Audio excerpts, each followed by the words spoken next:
ensure you have the correct data for your specific testing needs.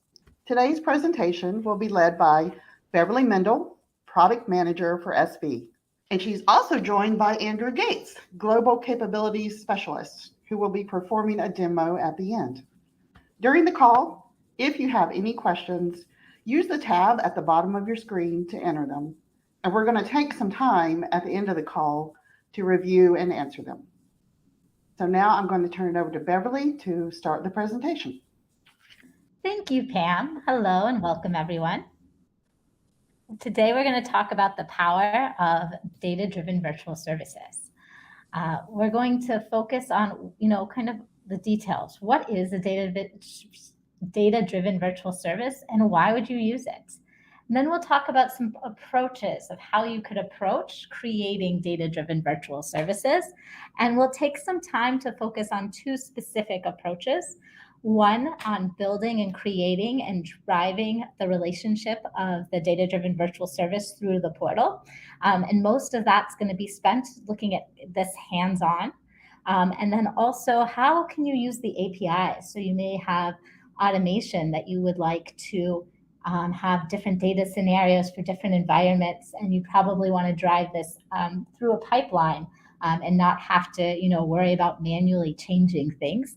And looking at the capabilities that have been introduced in 10.7.2 that can drive it through our V3 API. And again, this is going to be hands-on as we look at these two scenarios. As Pam said, please ask questions throughout. We may stop at various points and answer those questions. So don't feel like you need to wait till the end to enter any questions that you have. That said, you may have other questions that come up, and anything we might not answer, we'll try to answer at the end with our Q&A. So let's talk about why use data-driven virtual services. High level, right? What is the main challenge? Is making sure that with your virtual services that you have the right data that you need, and that can vary based on the type of testing that you're doing. And it's possible for a certain service, right? The signature itself might not change, but as you progress from one environment to the next throughout your development cycle, right? What a developer might need to test some early scenarios might be very different and what you would need in a later environment, a QA or a UAT or even an integration type of environment. So as you progress through various different environments, the types of tests that you need and the data to support those tests may vary. And so you would like to utilize a similar type virtual service to handle the basic, what's going to be a request or response, but the data driving that is going to vary for the types of testing that you're doing. And that's the advantage of data-driven virtual services, is that you could have that same signature, but then you can map or reference the type of data that you want so that you can ensure that your response is going to be appropriate for the data scenario that's passed. And that can provide a lot of value.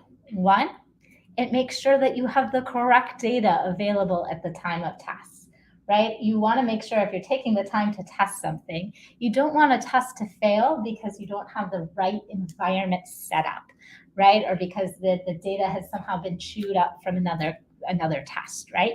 You want to make sure that if it's not passing, it's not passing because you found a valid defect. So you want to find those defects early. And you want to make sure that when you do find them, that they aren't false positives. And so having the data available to support your testing needs is crucial to that. And then it allows you to utilize the same basic structure for a virtual service and swap out the data scenarios based on the types of testing that you're doing. And so the tests themselves are going to drive it, and then you can associate the right data for those tests so that you know that you're getting the responses you expect. It's really easy to expand the scenarios that the virtual service responds to. So if there's a new scenario or a new use case, maybe there's a new edge case, there might be a certain cutoff if you have an account that is for example, in a financial institution, if it's over or under a certain number, maybe there's a change to how that behavior should be. You could say, okay, now I'm going to add these types of scenarios so that I can also cover these edge cases as well. And it's just an ability to make it more similar to what your production system is like. And the biggest benefit, right, is it can reduce a lot of the setup cost that it might take to actually build those scenarios in. You know, we have customers where it can be really costly to set up all the different data scenarios, and one test might chew it up, right? It's gone. Because it will maybe at the end of the test, it might, you know, mark this account is disabled, or mark this account is a different status. And now that data is no longer usable for the types of testing you're doing. And with virtual services, right, it's going to continue to respond the way that you have set it up to respond as, thus not using up the data. And so that can reduce a lot of the time that it takes to create and set up the data that you would expect. So the advantage here is once you've kind of designed it, it's now easy to re-leverage and reuse it. Now, I'm going to let Andrew share some examples that he's seen working with customers. So, Andrew, do you want to share a little bit more of some of the things that you've seen? Yeah, thank you, Beverly. Thank you, everyone, for taking the time today. My name is Andrew Gates. I'm with a Global Capability Specialist. I've been working with service virtualization since it was known as Lisa ITKO for about 13 years now. Now, in the field, we have several large-scale customers who find that using data-driven services easily enables them to not only create new data scenarios, but also to manage data scenarios. Some things we have, an example, we have a healthcare provider who has a large billing scenario, and that in order to meet federal requirements and regulatory protocols, they have to regression test over 10,000 billing scenarios within one process. Now, the problem with that is that all these scenarios have to be checked. Some of them have to be virtualized, and it's very difficult to manage that many scenarios just using a straight recording or straight contract-generated service. So using a data-driven scenario, they're able to collect all the edge cases, the happy paths, the challenging paths, place those into the data sheet, and then manage the data within the data, or manage the test within the data sheet. And so that if there's minor changes or updates, they can utilize the macros and tools of Excel or any type of text management, and then be able to push that large amount of tests in one go up to their virtual service and have that ready to be used. And then this allows not only, I believe the healthcare provider in this case, there's two people who manage this many tests, where before it would take an entire test team to manage. And they're able to change quite rapidly, depending on their needs, and also have a large reuse of the data, since that data is aware of the virtual services. Beyond the healthcare community, we also have customers who use data-driven services to drive their CI/CD pipelines, being able to push out large amounts of test data automatically using scripting. And we'll talk about that when we get further into the demo. Yeah, I can share. And I just wanted to add one other area, right? And we've seen a couple different customers that have told us that it will take them anywhere from, and it depends on the customer, right? But some have said 7 days, and some have said 10 days to create all the data scenarios that they would need to use for each time they need to do a certain type of testing. Whether that is, system integrating testing or regression testing, it could take folks, a various amount of time, but close to a week or more to set up the environment to have these data scenarios that they would need, and just to run the tests. And with service virtualization, they're able to have reduce that so that like within an hour, they've got the environment up and ready that they would need in order to test. And so obviously that's a significant shift in order for them to test more frequently and also make sure that they have the quality that they need, but also be competitive and make sure that they are spending their time on value rather than just getting environment set up. And I want to talk about some of the approaches that we have to data-driven virtual services. And we're going to cover the first two today in depth, but I just wanted to let you know that these aren't the only ways that we support data-driven in the service virtualization product. So the first is being able to map it in the portal, and we would reference an external file like a CSV or an Excel file.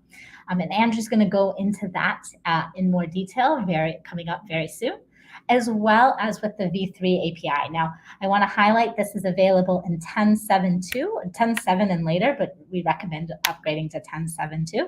So if you're on 10.7.2, you have this available. If you're on an older version, we do recommend that you upgrade. 10.6 does go end of support the beginning of March 2023. So we'll talk. We do recommend that you upgrade and are happy to help you with that process. The other option also is to utilize, within the VSM, you could use a step, right, that would reference an external database. And we do have customers that have introduced some scripting and other things in order to reference how that should be mapped to the transaction. We also have steps, right, in the VSM to load different files as well. So there are customers that have built all of that logic out and customization out directly in their VSM. It takes a little bit more skill than it would to do the mapping in the portal, but depending on the complexity and what you're trying to do, it is an option as well. Or if you prefer to like read in the database, is an option as well. And then we also have a direct integration with our TDM solution. So that you can take, a request response and you can feed in all of the different kind of data scenarios that you would want from, kind of outline what the synthetic data should be and drive creating those scenarios from our TDM solution. Now, I would say for any of these solutions, right, that if whether it's a database or an external file, developing out those data scenarios, it is really helpful to utilize something like our Test Data Manager solution so that you're not spending time having to create those manually. But that's kind of out of scope for what we're talking about today. But if you're interested in learning more, just let us know. But we're going to focus more on assuming you have those scenarios and you've already generated what you need to test. How do you then can drive it through service virtualization? And Andrew, without further ado, I think let's jump in and share with them how you can get started. All right. Give me just a moment here. Let's go there and there. All right. So what we're going to talk about right now is actually creating a data-driven virtual service. And Andrew, I'm showing the slide to share that context before you jump in and show it in live. Oh, yeah. Oh, sorry. There we go. Okay, there we go. So what we're going to be looking at today is we're going to be creating a data-driven virtual service. Now, within this, what we need is, of course, we need a virtual service created. We need the data sheet to support it. We also have set up within our project a engine or a particular test case to exercise and show us accessing that data, pulling that data out. Sorry, Andrew. I think so. I think we're not. I apologize. I showed the screen to reference what we're going to do. I just want to make sure you know that we're sharing the screen, the slide, and not your. Yep. Okay, I'm on how data-driven services work. Yeah. No worries. And we'll also go into the structure of the spreadsheet and how that relates to the mapping that will perform in the portal, so that we can work with responses and see how they're similar to a standard recorded or contract-based response as well. So, okay, now I'm going to go ahead and share my screen out. Okay, and with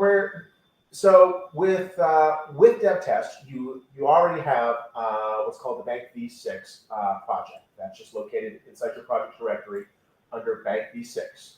And in it, it has sample services that are data driven. The one we're going to be focused on specifically is our data driven kiosk V6 virtual service image. Now, something to be aware of: when you're creating a data driven service, you need to create the data driven service within Portal. The workstation does not support the mapping functionality that we need to do in order to properly evaluate a data driven service. But what you will have in the workstation is you will have a test that allow you to exercise the data-driven service that we're about to create. So we'll go ahead and go to our portal. And really all we're doing, I can actually come out and manage, and I'm in my current project of the Bank V6. And here we have the data-driven kiosk V6. And if I just go ahead and edit that service, you'll see that we've got the standard signatures for various services that we've recorded for the service. We have an add user object, which has several attribute definitions. And right now, this particular version has a standard response using our magic strings, magic dates, and the like, that you get with a normally recorded virtual service. Now, in order to convert this into a data-driven service, all we have to do is come to the signature definition and click on this icon, this right here, data driven, and then it will ask us what data we want to use, whether we want to use an existing object or some type of new data. I'm going to go ahead and select the existing object we have for the service, our data driven add user object. All right. Now, note that when you switch over to data driven, you're going to lose any recorded information that you may have captured in a particular service. And then it'll go in and give us this screen. Now, there's a couple things going on here as well. So we're going to have to create some of the mapping information in order to properly use a data-driven service. You can use what's called the response from template, which would basically allow you to run matching through your data-driven service and then come back with a standard response as you would with a normal virtual service. Or you can select the response from the mapping, which we'll do with that in just a moment, and allowing you to have more control over what is returned with each scenario. So when you're mapping, you'll come over and just select the mapping field, and then map it to a particular field value, and so on and so forth. Now, this one's rather large, so we're not going to do every field, but as you can see, you can fill out each of the mapping fields, and actually we'll show you a completed one. This one has all the mappings completed. Now, what these are mapping to is this sheet inside your data directory. There is this add user object. We can actually take a look at the add user object, and you'll note that there's field names that match each of the attributes that we're looking at. And these field names were picked up when we created the data-driven subject. And there's also a response field, which we are using to hold our response data. Now, the response field is actually holding the same type of data you get with a normal virtual service response. It's context aware. It's enabled with our scripting, with our magic strings and magic dates. So the same text return that you would have in a normal virtual service image response can be put into this field. Now, I've got the field name as response. That's kind of the default, but you can actually map to any field name that you'd like, depending on your needs. Now, once it's mapped and we've deployed this service out, then we can come back and we can come into our virtual service environment, and we'll see that I've already have the data-driven service deployed out. We have a couple tests out there. We're going to go ahead and redeploy it out, and you should see it here. I'm just going to give it a tag just so I can have a better sight of it. All right, give that a moment. And we have success. And if I come back to the virtual service, refresh, and now we're refreshed to 0 again because we deployed the transactions. Now, if we come back over to our ITR, we're going to go ahead and execute this test-driven test. And all this test is doing is just going to evaluate a particular request object. In this case, I'm pulling up the data for the first row of information. And we'll do this for whatever row that we want to do for our test. Let's go ahead and run that. And what it's actually connecting up to pull its data is actually from the spreadsheet itself that's been imported in as a virtual service image response. And you can go through and test your data throughout your spreadsheet. Now then, if we want to change the data within the portal, we can come in, we can modify a field of data. So for example, let me change this row right here, row 50. Let's change that data to there, to 50. And I'll save the data off here. Now I'll come back to my portal, and we'll go ahead and redeploy our virtual service.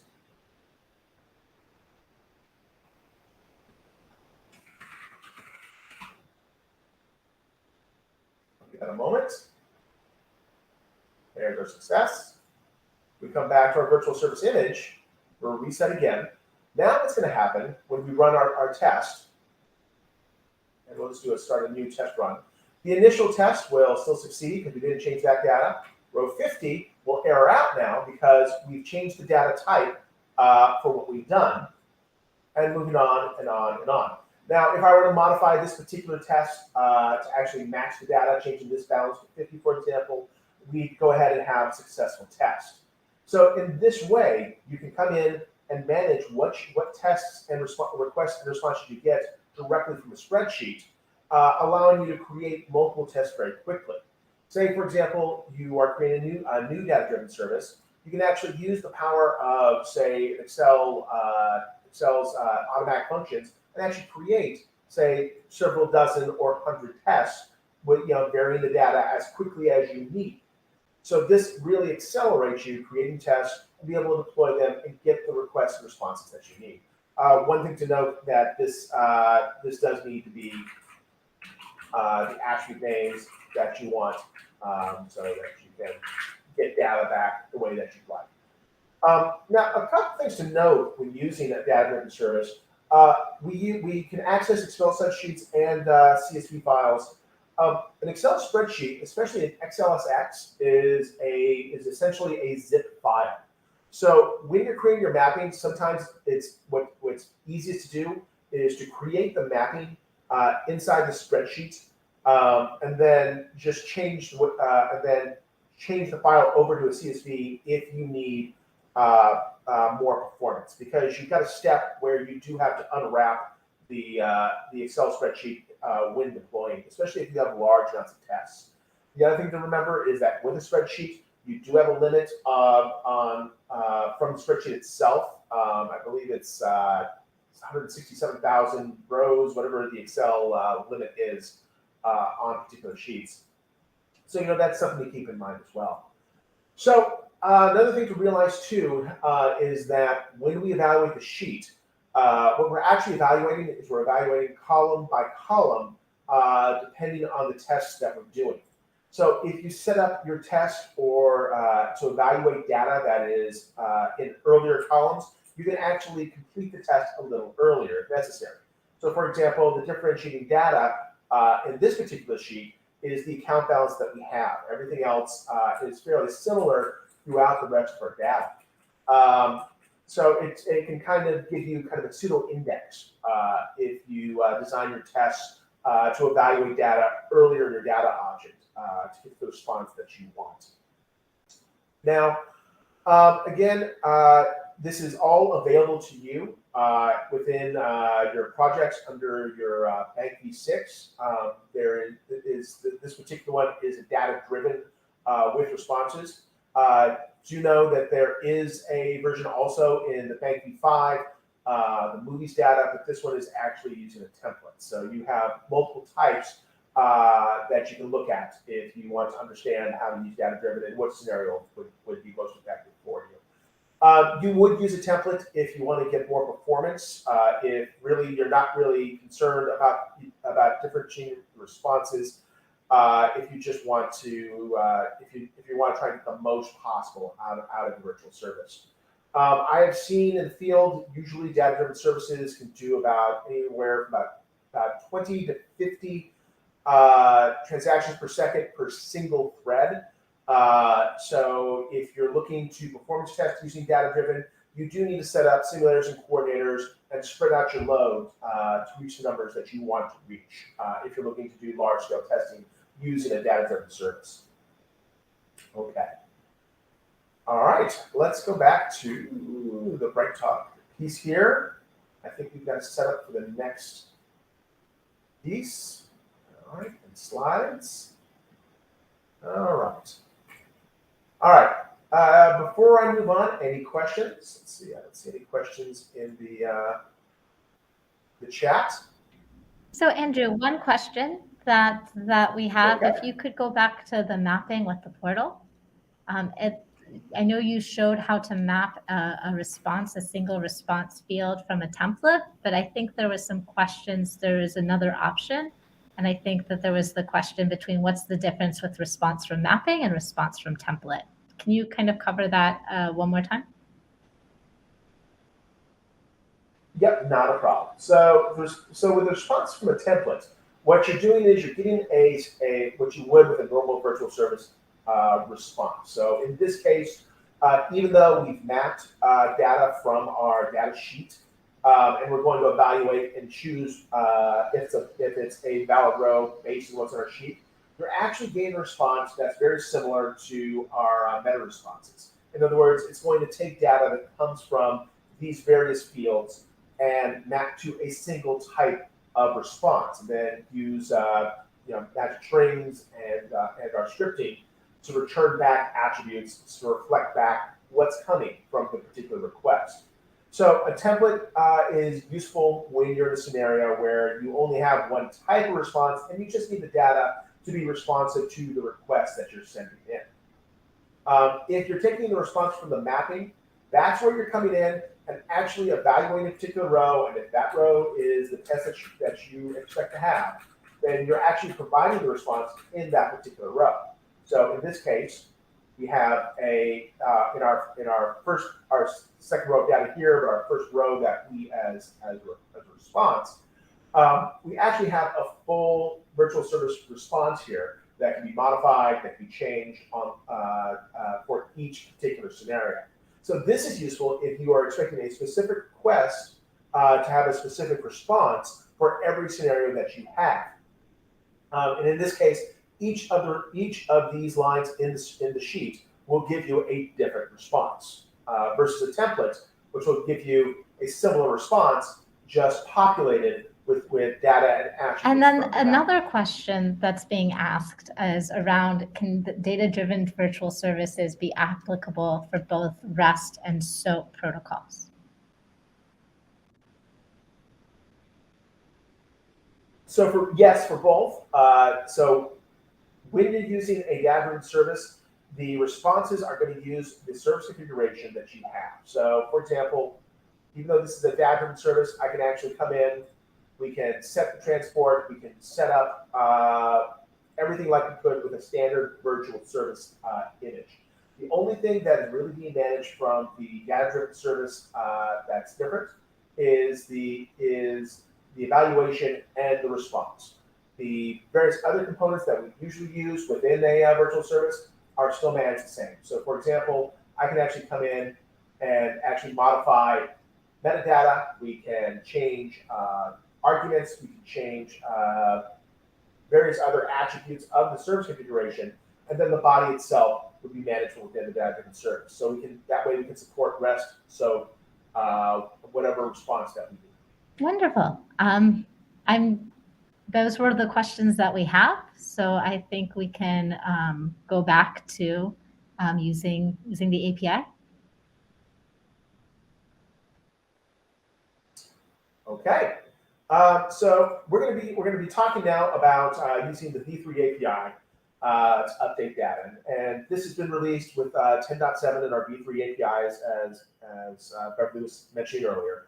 And it really enables the automatic updated data. So where before, which you just saw in that demo, whenever I change data within the spreadsheet, I had to go back into my portal and then redeploy the data out from within the interface. And, and going back to the portal with any change can sometimes start to become cumbersome if we have, say, for example, continuous release, if we're doing agile style quick updates and releases for lots of data at a time.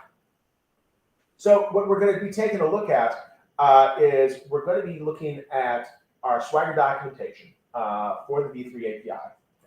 Back to my screen again. Share. So this is available to you in the Swagger definition. If you go to your dev test instance, you'll find this documentation for the V3 API.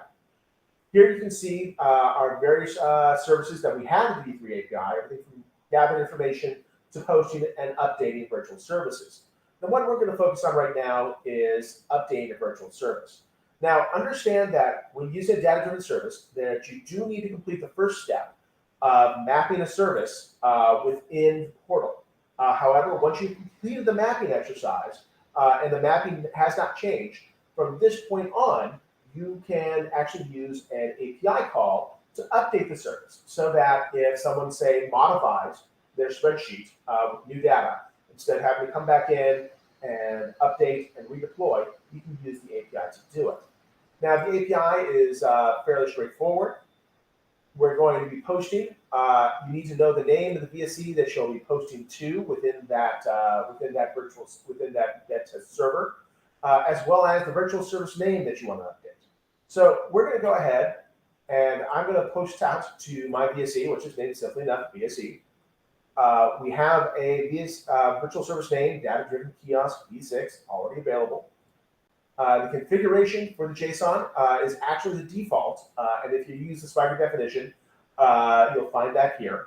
You're going to want to keep this as well because we're actually going to go and show you how to use this in a tool such as Postman. So this is something that you need to be aware of.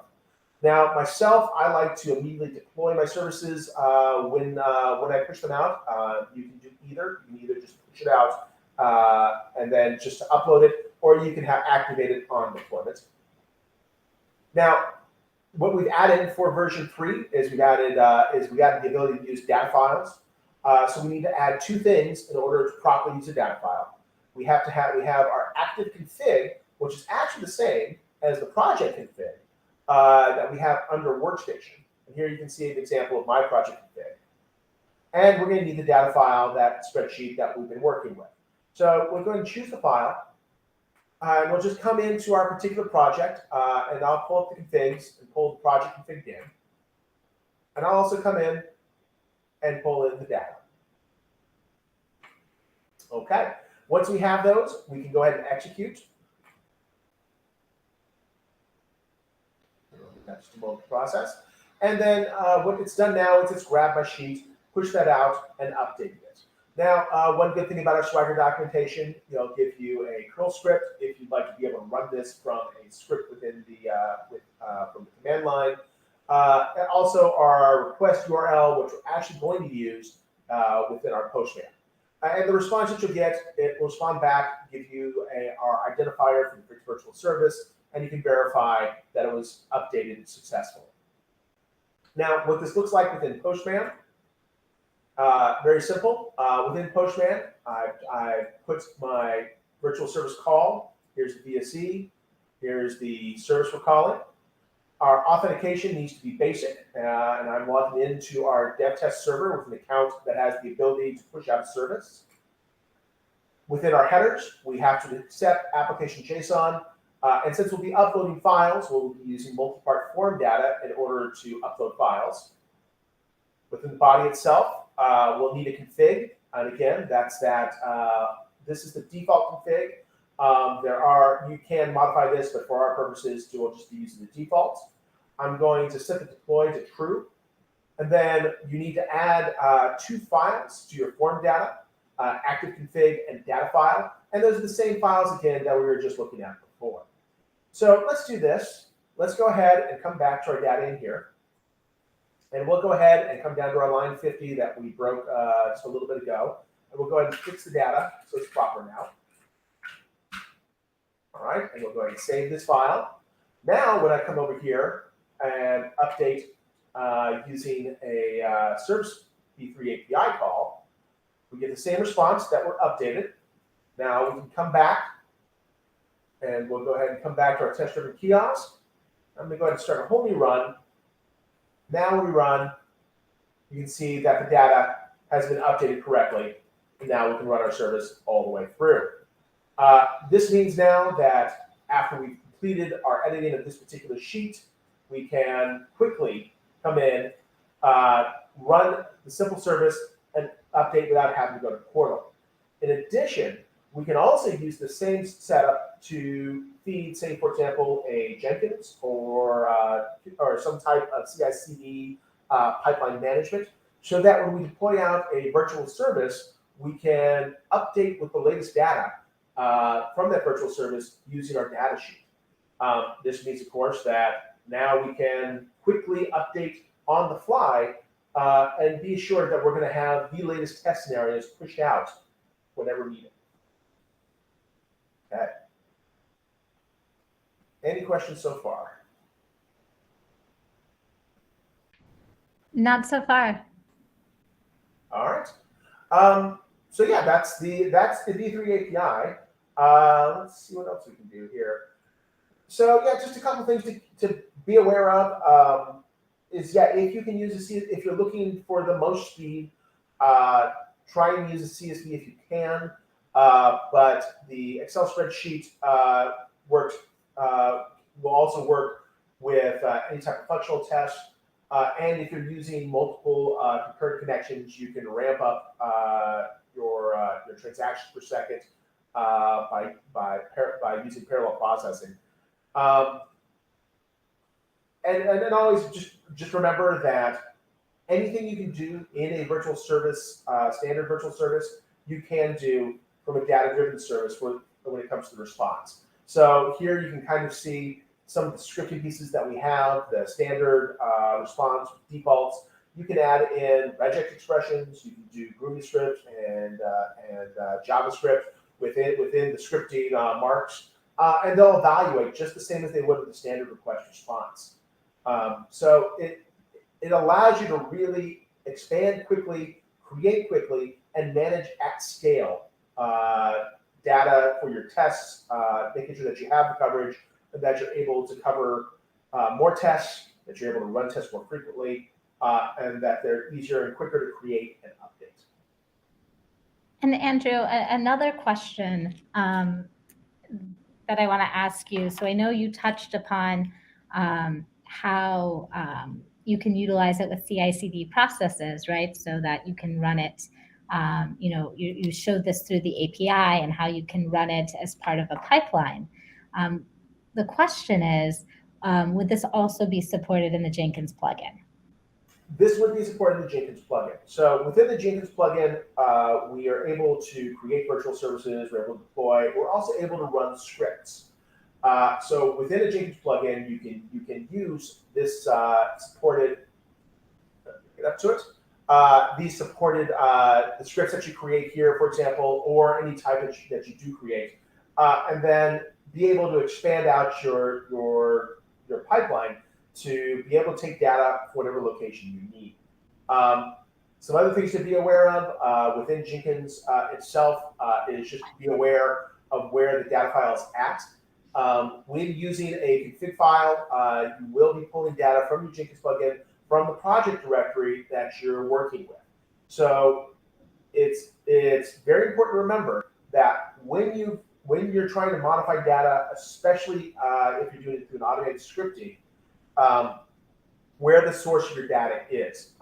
So once you've deployed out the data object in an active virtual service, that data is, you would not modify the data there. You need to modify the data from where you're going to take it and deploy it. So that means within the Jenkins plugin, usually will be pointing to the project directory that feeds whatever the Jenkins program is to be pointed at, whatever the working directory is for that particular plugin.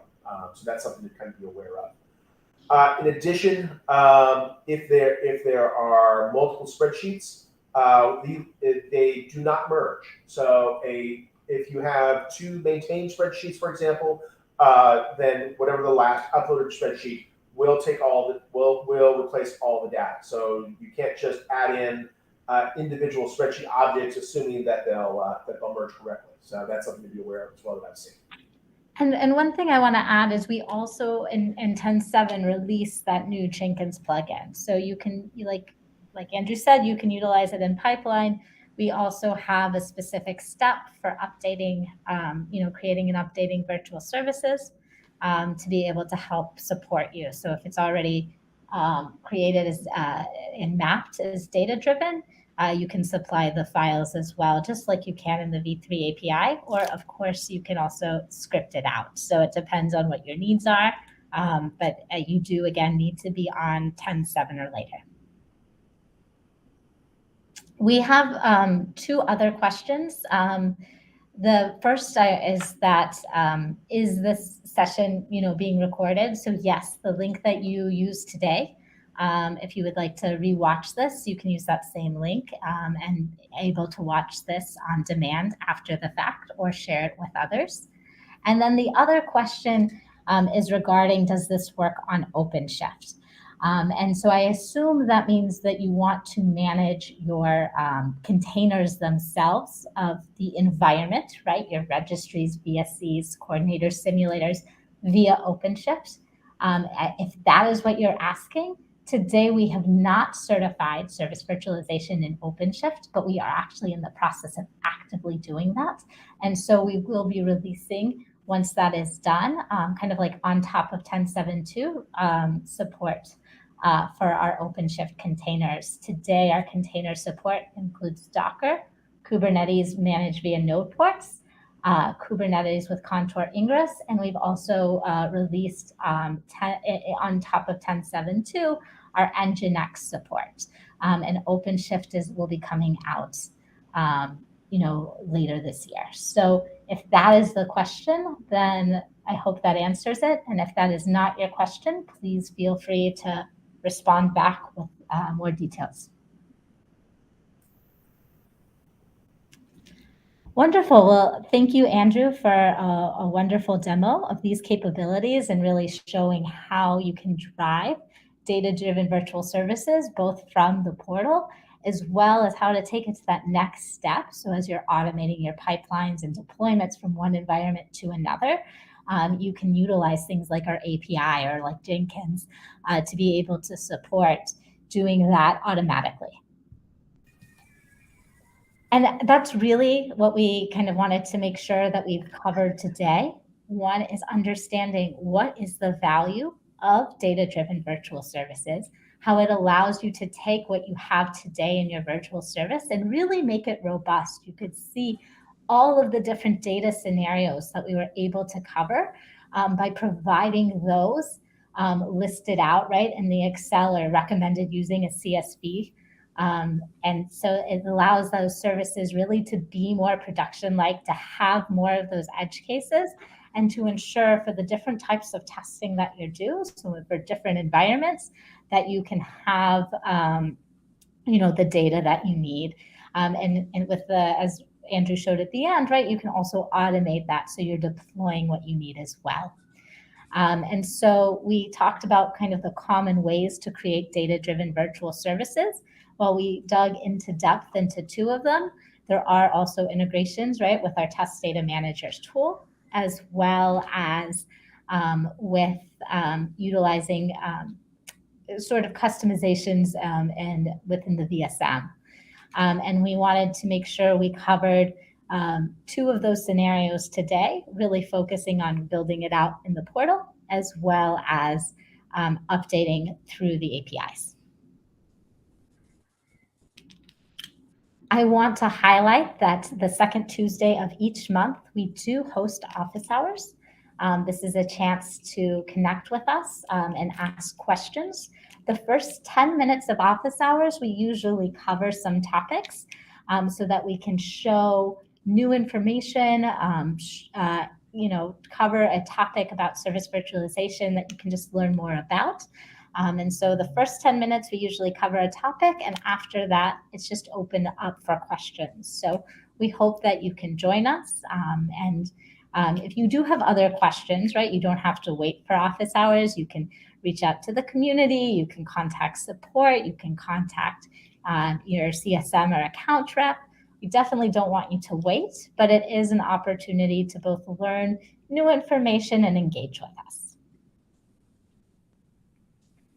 We also have a weekend upgrade program. So one of the features, right, the API feature is only available in 10.7 and later. And as I mentioned earlier, 10.6 is going end of support March 1st, 2023, right, beginning of March. And so we want to help ensure that you have a successful upgrade. The way the upgrade weekend goes is that we have some designated dates. If you're upgrading on that date and are ready to upgrade, meaning you have worked with support, they have reviewed your upgrade plan, and you have also upgraded like a UAT or sandbox environment to confirm that you are ready, right? And taken a backup of your old environment, right? We have recommendations. This is where the support team can look through your plan and also make sure that you are ready for that upgrade date. Our support team is going to be staffed these weekends so that if you do have any challenges or issues, they'll be there. Now, this is not to discourage you from upgrading when you need. Please don't necessarily, if you're ready to go, don't wait for these upgrade dates, right? There's a lot of value you can get and capabilities in 10.7 and 10.7.2. And so, and if you have any support issue that's severity 1, where, you call in, where we follow the clock. So we're always there to help you. But if you haven't planned a date, you could plan around some of these dates, knowing that whether it's a severity 1 or, a lower severity, if it's a lower severity, our support team will be there to answer those questions.